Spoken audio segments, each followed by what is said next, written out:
দিয়ে কপাল স্লাইড করছে। সোফায় বসে চোখ বন্ধ করে নিল। তে একটা ঢোক গেল। চোখের পানি মুছে বেডের সাইড টেবিল থেকে এক গ্লাস পানি নিয়ে জাঙ্কুকের সামনে ধরলো। জাঙ্কুক বারণ করলো। তে যেহেতু ভুল করছে তাই সে নিজের জায়গা থেকে নড়লো না। পানির গ্লাস নিয়ে এগিয়ে দিয়ে বললো, পানিটা খেয়ে নিন জাঙ্কুক ভাই, আমি সরি বলছি, প্লিজ। পানি নেবে না বলে জাঙ্কুক তের হাত সরিয়ে দিল। ভুলবশত গ্লাস তের হাত থেকে পড়ে যায়। কাঁচ ভেঙে চূর্ণ বিচূর্ণ হয়ে যায়। গ্লাসের টুকরো তের পায়ে গিয়ে বেঁধে জাঙ্কুক উঠে এগিয়ে এলো তের দিকে। তে বেডে বসিয়ে দিল। দুটো বেডের সাইড টেবিল থেকে তোলা স্যাভলন বের করলো।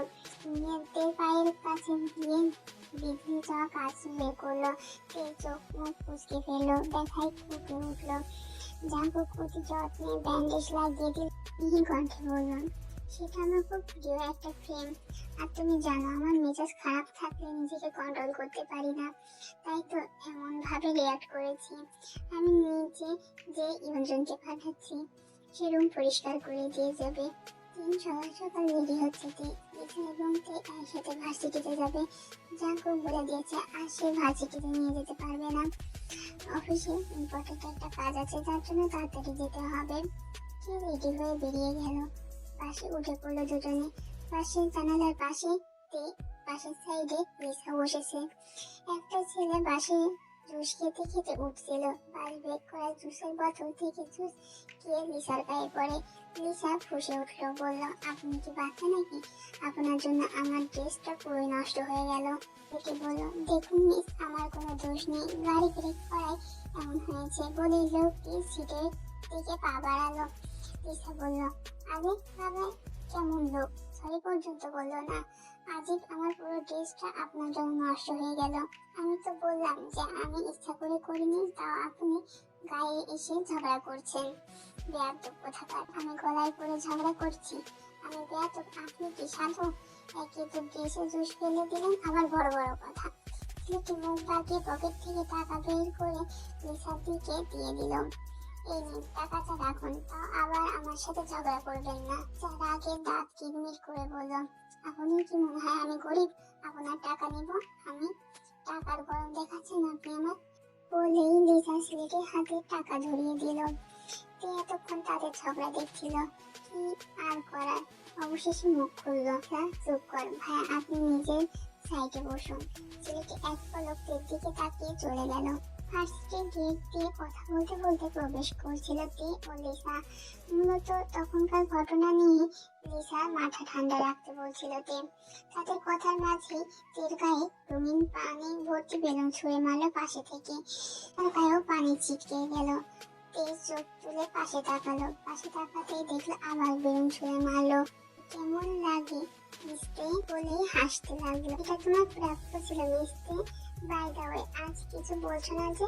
মুখে কি তালা দিয়ে রেখেছো নাকি ভয় পেয়ে গিয়েছো? বলে উঠলো সুবিন। থেকে বোবাম বলে উঠলো, না, মিস্তে তো অনেক সাহসী, তিনি অনেক প্রতিবাদী বলেই হাসতে লাগলো। এই রাগে ফেটে পড়লো। পুরুষালী কণ্ঠ শুনতে পেল। তোরা থাম তো, এত কথা বলছিস কেন? মেয়েটাকে জ্বালাতন করিস না।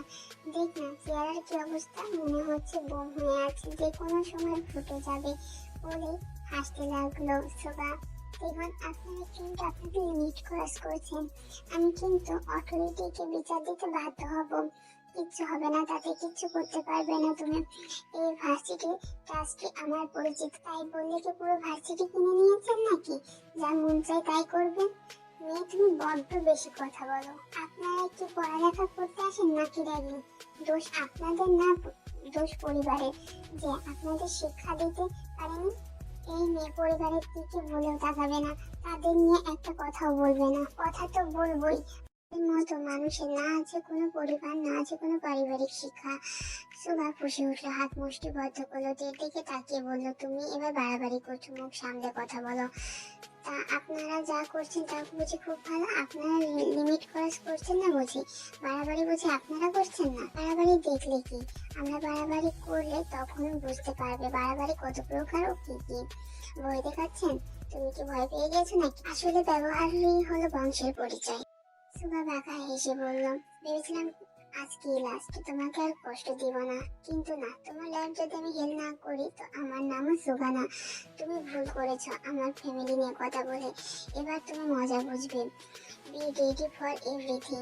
সুগার দিকে তাকিয়ে দৃঢ় কণ্ঠে বলল, আপনার যা করার করুন, আমি ভয় পাই নাকি? বলে ও লিসা ভার্সিটি থেকে বেরিয়ে এলো। এমন ড্রেস নিয়ে ক্লাস করা হলো না তাদের, তার উপর আছে ক্লাস করার কোনো মুড থেকে এসে একদম গোসল করে খাবার খেলোতে বেশ কিছুক্ষণ ফোনে এফবিএস কল করলো। জিমিনের রুমে গিয়ে দেখলো জিমিন কোচিং এ গিয়েছে, মামুনিও নিজের রুমে ঘুমিয়ে আছে। রুমে এসে পায়চারি করতে লাগলো। বেশ কিছুক্ষণ পর বেডে এলিয়ে দিল, টানা ঘুম দিলতে। ঘুম থেকে উঠে দেয়াল ঘড়িতে দেখলো 8টা বেজে 15 মিনিট। ও এতক্ষণ ঘুমিয়েছিল তে। খিদেও পেয়েছে খুব। বেড থেকে উঠে ফ্রেশ হতে হতে জাঙ্কুকের সাথে ধাক্কা খেলো। জাঙ্কুক দরজা খুলে রুমে প্রবেশ করতে নিয়েছিল, অন্যদিকে তে বের হতে নিচ্ছিল। তে পড়ে যেতে নিলে জাঙ্কুক তার কোমর পেঁচিয়ে ধরলো। তে জাঙ্কুকের সাথে গলায় আঁকড়ে ধরলো, চোখ মুখ খিচে বন্ধ করলো। এই মনে হয় পড়ে গেলে কোমরটা গেল, কিন্তু পড়লো না। কয়েক ঢোক গিলে নিজেকে অবস্থান জানতে চেষ্টা করলো। চোখ খুলে দেখলো খানা চোখ তাকে পর্যবেক্ষণ করছে। তে নিজেকে সামলে নিয়ে উঠে দাঁড়ায়। এই মেয়ে, চোখ কি আকাশে তুলে হাঁটছিলেন? তে জাঙ্কুকের দিকে তাকিয়ে বলে, আপনি কি চোখ আকাশে তুলে হাঁটছিলেন নাকি? ঠিকভাবে কথা বলো। আপনি বলতে পারেন আমি বললেই দোষ নিজের বেলায় 16 আনা আর অন্যের বেলায় 1 আনাও না। ইদানিং মনে হচ্ছে তুমি বেশি কথা বলছো। মুখ কাছে কথা বলার বোবা হয়ে থাকবো নাকি? যত সব আপদ আমার কপালে। বলে হন হন করে রুমে চলে গেল জাঙ্কুক। আজকাল বাসায় এসেও কোনো শান্তি নেই।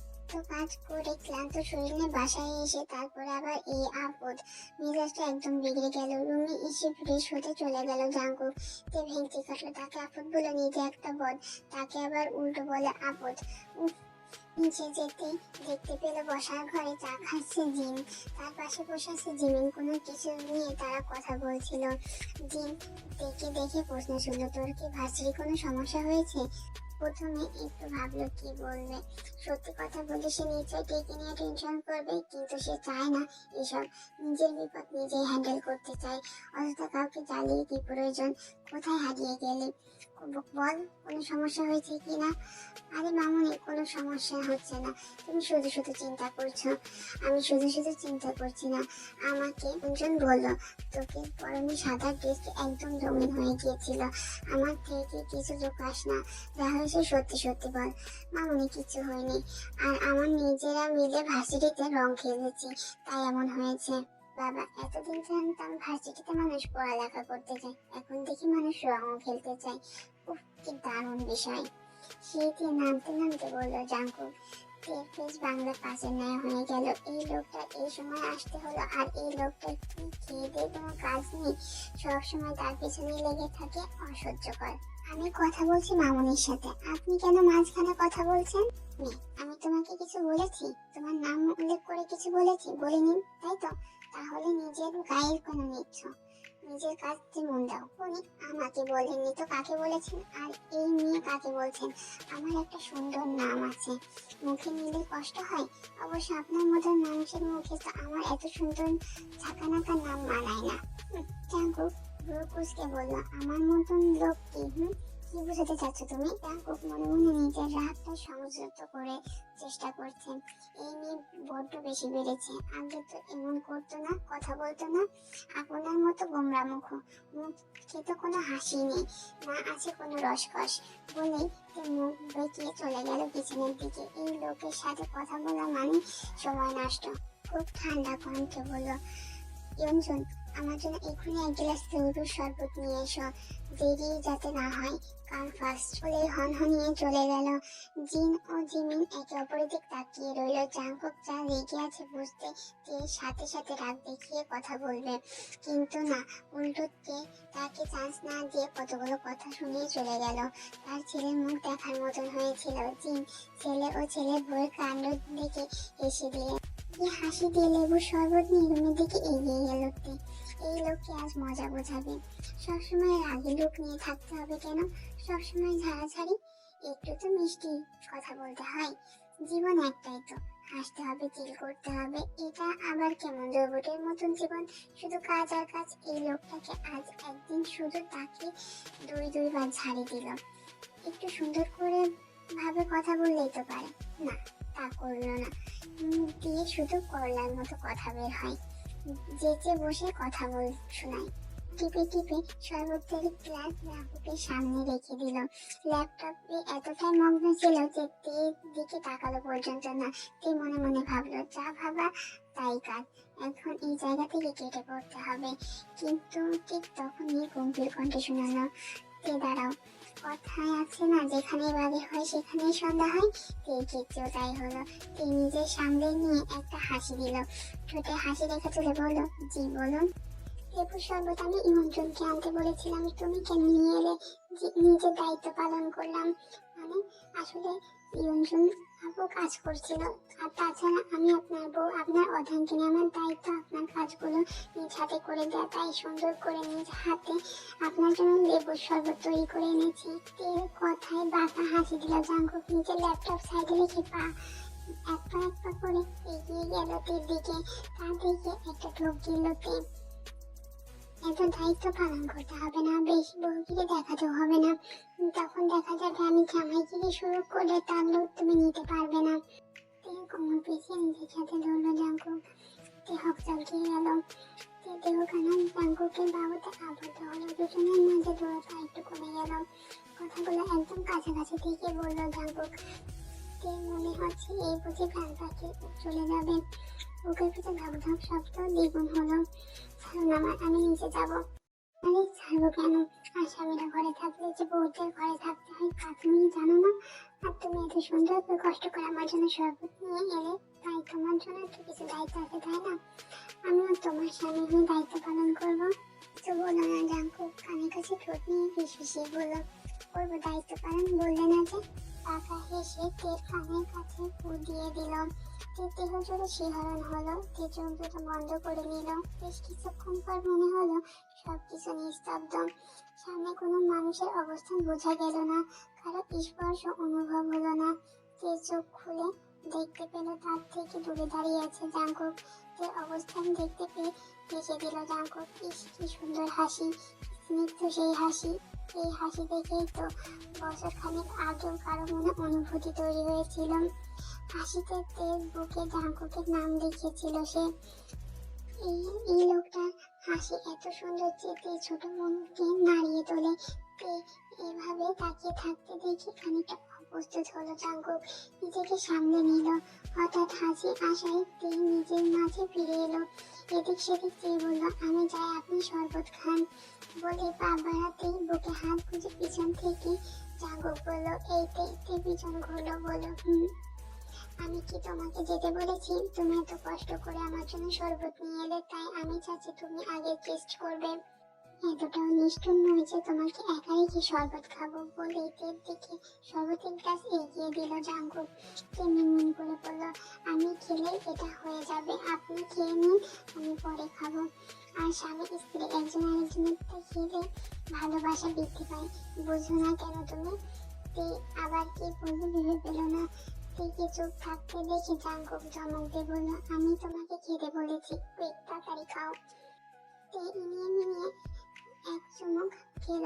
পুরো মিঠা হয়ে আছে, হবেই বা না কেন, এত চিনি দিয়েছে। ইস, কি বিচ্ছিরি স্বাদ। মনে হচ্ছে এক্ষুনি সব কিছু পেট থেকে দলা পাকিয়ে বেরিয়ে যাবে। নিজেকে 100টা বকা দিল তে। কেন যে এমন করতে গেল? কোনো মতে এক চুমুক খেয়ে মগ রাখতে গেলেই জাঙ্কুক বলল, অর্ধেক শেষ করো, না হলে কিন্তু খারাপ হবে। জাঙ্কুকের ভয়ে আরো এক চুমুক খেলোতে, না আর সহ্য হচ্ছে না। মুখটা কোনো রকম সাইডে টেবিলে রেখে ওয়াশরুমে দৌড় দিলতে। গলগল করে সবকিছু পেট থেকে বের হয়ে গেল। ইস, কি বিচ্ছিরি অবস্থা। নিজেকে নিজের মায়া হচ্ছে। মুখ মুছতে মুছতে বের হলো। জাঙ্কুক তের দিকে তাকিয়ে আছে। মুখের ভাবভঙ্গি দেখে বোঝা যাচ্ছে না যে সে রেগে আছে কিনা মজা করছে। কেমন করে তাকিয়ে আছে। তে মুখ মুছে জাঙ্কুকের পাশে রেখে পাশের রুমে বের হতে জাঙ্কুক তের হাত ধরলো। কাট কাট কণ্ঠে বললাম, কেন এমন করলে? মাথা থেকে দুষ্টু বুদ্ধি বের হয় না বুঝি? এত কেন দুষ্টুমি করো? ভেবেছো কি আমি কিছু বুঝবো না? তোমার কি আমাকে পাগল মনে হয়? জাঙ্কুকে ঝাড়ি খেয়ে দিয়ে তো কেঁদে দেওয়ার মতন অবস্থা। কাঁদো কাঁদো পেশ করে বলল, দেখুন হয়তো কোনো এমন ভাবে বলছো যেন তুমি ভুল করনি, তুমি নির্দোষী। কাঁদো কাঁদো মুখ করে ঠোঁট উল্টে বলল, আমি নিজেকে নির্দোষী দাবি করছি না। নিজে যখন জানি তাহলে কেন নিজেকে নির্দোষ দাবি করব? আমি দোষী। আমি কি আপনাকে একবারও বলেছি আমি নির্দোষী?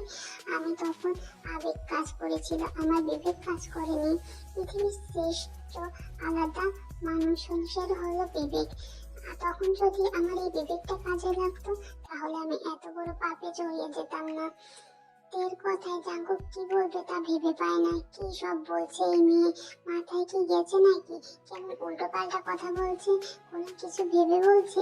কি একটা অবস্থা, চোখ মুখ কুচকে ফেললো জাঙ্কুক। কিছু বলতে যাবে তার আগে জিনের ডাক শোনা গেল। তে হাত ঝাড়ি দিয়ে দিল বউ এক দৌড়। জাঙ্কুক তের কথা শুনে পুরোই বোকা বনে গেল। এক দৌড়ে বসার রুমে চলে আসে, হাঁপাতে বসলো সোফায় বসে। জিমিন এগিয়ে বলল, কি ব্যাপার ভাবি যান, এত হাঁপাচ্ছ কেন? তে বলল, এমনি, তেমন কিছু না। তেমন কিছু না বললে কেমন কিছু না? আরে বললাম তো কিছু না। তো তাদের কথার মাঝেই উপস্থিত হলো জিন। তাদের দিকে তাকিয়ে বলল, তোমরা তৈরি হয় না, আমরা একসাথে শপিং করতে যাব।